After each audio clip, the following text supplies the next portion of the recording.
What's up everybody and welcome to the channel. Today we're going to take a look at the all-new 2024 Buick Encore GX. This one is the sport touring all-wheel drive, finished off in Cinnabar metallic and has an MSRP at $35,000.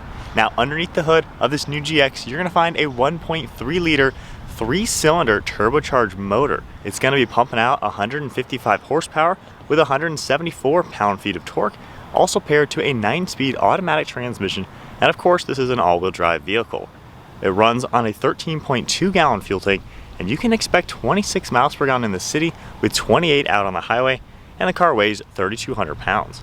Overall length is 171.2 inches, with a wheelbase at 102, width is 71.4, and height is 64.1 inches. So moving on to the styling now, with the new 2024 Buick Encore, big difference from 2023, which kind of looked a little old, quite honestly. So we have that new Buick badge right in the center, just giving it a more modern appearance. You're gonna see super cool looking LED daytime running lights, which are also your turn signals up on top. The actual headlight is gonna be down below towards the center. So it's a really unique design that they've done for this new Buick. You got really cool contours all throughout it, a little air inlet with some gloss black trim, and then you see some nice chrome all throughout this front end. We got gloss black along the grille, forward-facing camera, your ST badge, and then more gloss black throughout the front portion of the bumper. You also get a little bit of satin silver. Now we have a really prominent body line right in the center of the hood that leads to that Buick badge, and then more sharp lines throughout the hood fading towards that windshield. And then as we move around to the side profile, you're gonna see these really nice gloss black wheels finished in a multi-spoke design. They're also 19 inches in diameter, and then you can see the gloss black trim surrounding these front wheels. At the side profile, you're gonna see the body color on the door handles with chrome trim. There's also gloss black on the mirror caps, more chrome trim surrounding the windows, and you can even see gloss black on the roof with a full panoramic sunroof. There's black roof rails up there as well. And for the side profile, you can tell this is a very compact, small crossover. So it's kind of short and stubby for the front and rear overhangs, but it kind of gives it a sporty, fun vibe. You got a very prominent, sharp body line throughout the rear, and you can see how down below there's more of that black trim that just finishes off and really ties in the design for these wheel arches. Pretty smooth body lines overall as we take a look at the side, and you can get a nice taste of these LED taillights with the red housing. And then at the rear of the Encore, those LED taillights have some nice contours. We have all of your badging for Encore GX all-wheel drive. Buick is spelled out, and then we have that ST badge. You can see down below with more sharp body lines throughout the liftgate, and then a pretty large gloss black rear diffuser. You got some cool little fins in it, and then some trim pieces on the side as well as reflectors. And then up on top, you're gonna see an integrated spoiler with the third brake light, of course your windshield wiper right on the back. And it does have a pretty cool look, kind of just matches the overall theme with this car, and it really comes together nicely. Moving on to the interior, we have Buick's key fob with your new logo, which is also lock. We have unlock and remote start. Keeping the car locked, I can just grab the door handle, press the button, unlock it, and take a look at this leather interior. You're gonna see black surrounding everything, a little bit of silver trim, and then just a little bit of gloss black. Door panel is finished off in black. You can see the leather material with a little bit of padding for your armrest. We have a nice grab handle, window controls and mirror controls, then aluminum color for your release handle. Get lock and unlock, a little bit of storage space down below, and a Bose audio system. You're gonna see power controls on the left side of the seat, and then a combination of the smooth black leather, white stitching, and perforated leather throughout the center. Pretty simple design in here, however, they look nice, they kind of fit the car very well. You're gonna see that ST badge embroidered up top with contrast stitching, and that full panoramic sunroof. Spinning around, we get even a little bit of a flat bottom design on the leather wrap steering wheel with silver trim. And then now inside the new Buick Encore, keep my foot on the brake, I can fire it up.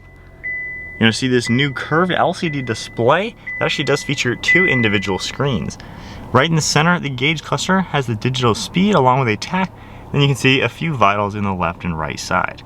Along the steering wheel, of course, we're gonna see that new Buick logo. On the left, we get all of our cruise control settings, distance pacing, along with your heated steering wheel, and then on the right side, some Bluetooth and audio. You can see the stalk on the right for all the windshield wipers, turn signal and automatic high beams on the left, and then down below, we can see headlight controls and interior dimming. You're gonna get one of the air vents, then black material running across the dashboard, and then some cool texture material as well. Get some vinyl on here with a little bit of stitching, and then moving to the center, we do get your Android Auto, Apple CarPlay. However, you can go into the actual infotainment screen. You can see a few more items. If we go under camera, you're gonna be able to see that surround view. Tap down on the left. You can toggle a few different views for front and rear. You can also toggle having it more of a bubble screen, take a look at your wheels, and of course guidelines and everything like that. Now going back into the home screen now, we have our audio control built into the car. We have the Apple CarPlay. You can go back under here. Of course, you're gonna have different modes, Sirius, FM, all that. You can go under here to see your actual Apple CarPlay again. And then under this one right now, you're gonna see maintenance and different things like that. If we go under gauges, you can see a few more things within the car just to monitor everything. And then the maintenance tab, you're gonna see those. So I like how you do get a few good things. We also have the volume on off up on this front screen.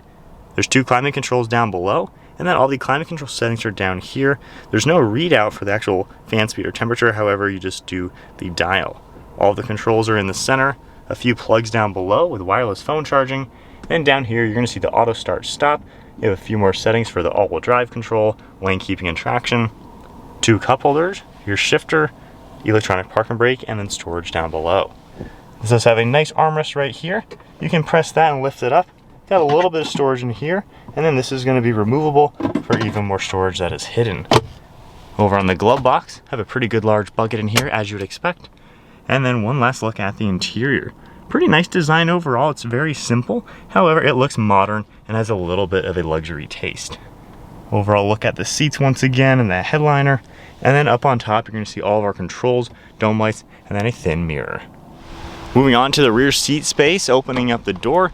Door panel's finished off just like we saw up front, and the seats have the same materials with the smooth and perforated leather. This can seat 3 people back here, and then right in the center you can even pull this down.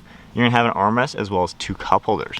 As far as amenities go, you really don't have much aside from a little bit of storage behind these seats and then 2 plugs down below. You can also grab these and pull the seats down. However, you can press the button to get those headrests out of the way. They're gonna fold nice and flat to give you even more cargo area into that area in the back. All right, so sitting in the back seat of the Encore at 5'11", I'm definitely kind of large back here. This is a very compact crossover. I do have headroom. You know, I have maybe about an inch or so up there. And with the driver's seat at my height, my knees are almost touching the seat in front of me. So it's definitely small back here. I would say this is for the person who is realistically just 2 people driving in this car and just using the back for a pinch. However, it's at a good recline back here. It is decent. Really wouldn't hate to be back here for maybe an hour tops. Good armrest, pretty decent sized windows to feel open.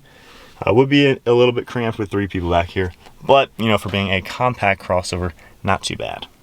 Moving on to the cargo area, there's a button right back here next to the backup camera.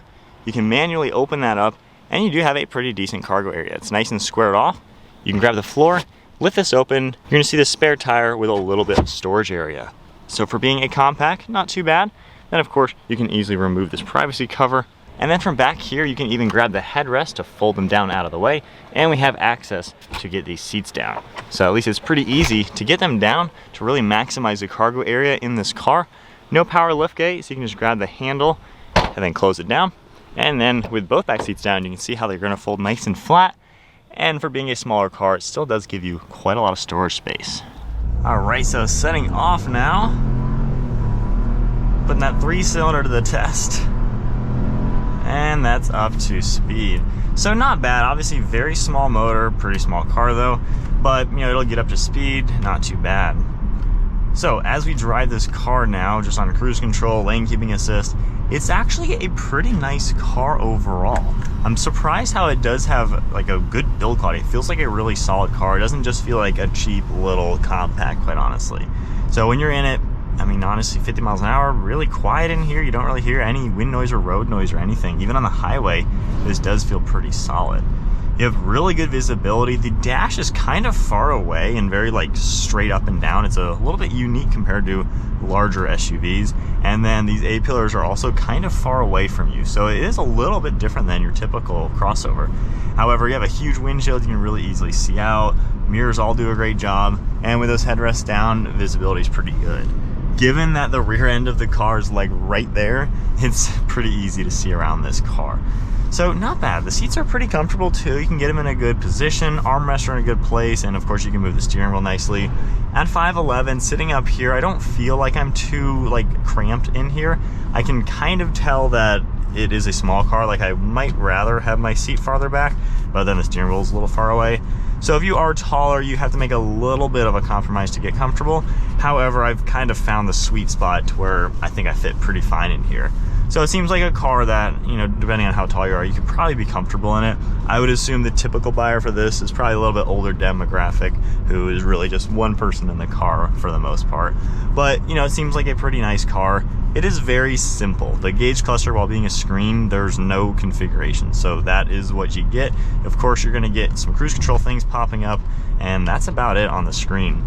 The center infotainment, of course, with Apple CarPlay up, it works really nicely, but then the system within the car itself is also really easy. So pretty familiar setup to use, not too difficult at all. And you just kind of get what you want, nothing more, nothing less. Same with the climate control, incredibly easy. This is a very functional car, just kind of, it's super functional, super easy, but it's gonna give you everything that you're gonna want. So not a bad option for just like a good affordable car. Really doesn't break the bank, and it does seem to drive nice. The transmission also delivers power well to where it doesn't feel like it's like struggling. I'm glad it's not just a CVT transmission. I think that would kind of make it feel a little crappy, honestly. But given it's got several gears to utilize this power, it does seem to do a good job. And for the price, like I said, you know, not a bad car to be in. Just a good point A to point B, efficient, a little crossover with a good amount of space. All right, so my honest thoughts with this Buick Encore. Let's hit a big train track. So I think the first thing that kind of impressed me is the fact that it doesn't feel cheap. You know, I was expecting this to be just kind of a basic GM small crossover with maybe just a hint of luxury. However, it does feel like a pretty solidly put together car, and it just gives you that feeling that it's kind of a nice car. You know, Buick is kind of an interesting brand these days. They're not Cadillac, you know, they're not the luxury version of General Motors. They're kind of an entry point to GM, I would say. Chevy's probably got the cheapest options, but Buick kind of has like a luxury taste, but on a budget. So it's an interesting brand at the current moment. Of course, they've kind of refreshed for 2024, got their new logo just to get out of that old person car mentality that we're all kind of used to, a lot of us younger demographics. You know, Buick's not the car that is on our list to buy just because it's more old people that buy these, quite honestly. However, I can see that Buick is adding a little bit more of a fun factor to them, giving it a little bit more sporty design and making it something that's like, you know what, it's an affordable car, it's got some luxury to it, and it's cool looking. So I can see them refreshing the brand. Seems like they're going in the right direction.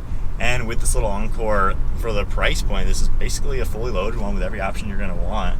And it feels like a nice car with all the options you're gonna want, and not a bad choice. Now for 35 grand, of course, you know, there's some other options, maybe from Volkswagen, some Ford, some more simple brands as well.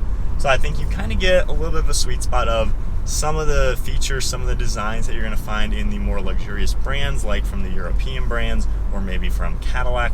So you get a little bit of in here. However, it's at an incredibly low price to where it's not too bad.